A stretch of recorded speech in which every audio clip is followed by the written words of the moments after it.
Баршаңызға сәлем, менің каналыма қош келдіңіздер. Бүгін сіздерге мак қосылған булочканың рецептімен бөлісетін боламын. Бұл булочка сәтті шығатын рецепт, сондықтан менімен бірге болыңыздар. Ең алдымен менің каналыма тіркеліп алуды ұмытпаңыз.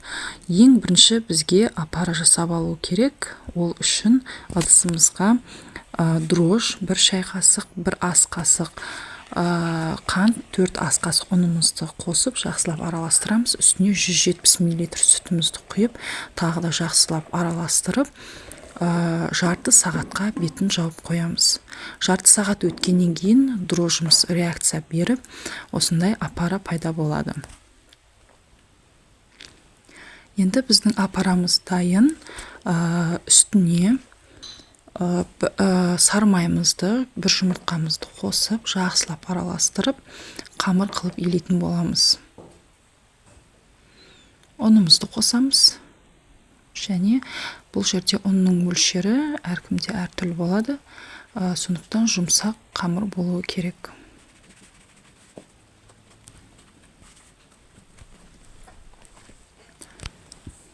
Илеп болғаннан кейін ыдысымызға салып 1-2 сағатқа қоямыз.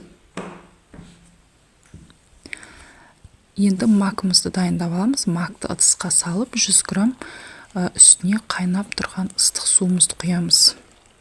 Толық батып тұрғанша, одан кейін бетін жауып жарты сағатқа қоямыз. Менің қамырым дайын болды. Енді қамырды ыдыстан түсіреміз.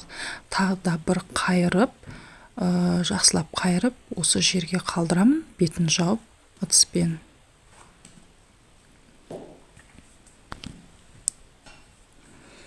Енді менің макым дайын болды. Қараңыздар, енді ыдыстан сүзіп аламын. Сүзіп алғаннан кейін бұған 2 ас қасық қант қосамыз.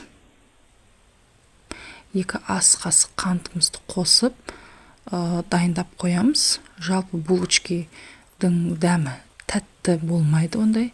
Егер тәтті болатын болса, қамырдыға біз 1 ас қасық қана қант қостық. Тәтті болған қаласаңыздар, 3 қасық қоссаңыздар болады. Енді қамырымыз дайын. Егер қолдарыңызға жабысып жатса, кішкене ұн сеуіп жібереміз де, осылай оқтаудың көмегімен жаямыз. Жайғаннан кейін жаңағы начинкамызды салып, бір тегістеп салып шығамыз.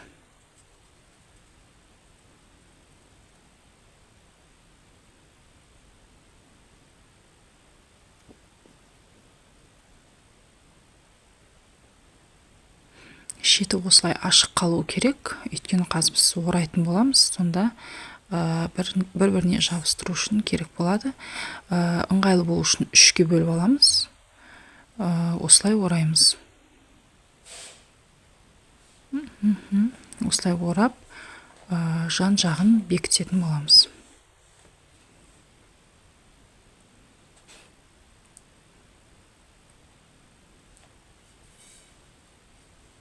Енді оқтаумен тағы үстінен ақырын ғана осылай жаямыз. Ақырын басып жаямыз.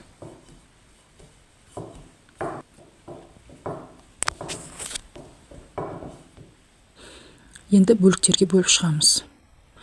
Менде 15 бөлікте шығады. Алдын ала осылай белгілеп алсаңыз да болады. Енді булочкалардың формасын жасаймыз.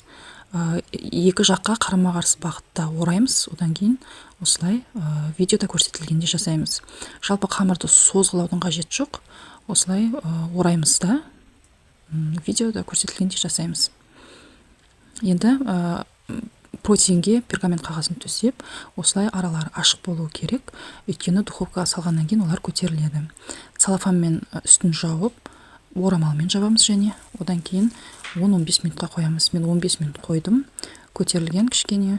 Енді үстіне жұмыртқаның сарысын сүтпен араластырып жағып шығамыз. Духовканы алдын ала қыздырып аламыз. 15-20 минутта пісіп шығады. Булочкаларым пісіп шықты. Міне өте әдемі болып шыққан. Жақсы көтерілген және өте дәмді. Тағы да айта кетейін, осы жерде булочка манттың дәмі қатты тәтті емес. Егер де тәтті болған қаласаңыз, қамырына 3 ас қасық қант қосыңыз. Видеом ұнаса, пайдалы болса, лайк баса кетіңіз. Сау болыңыздар.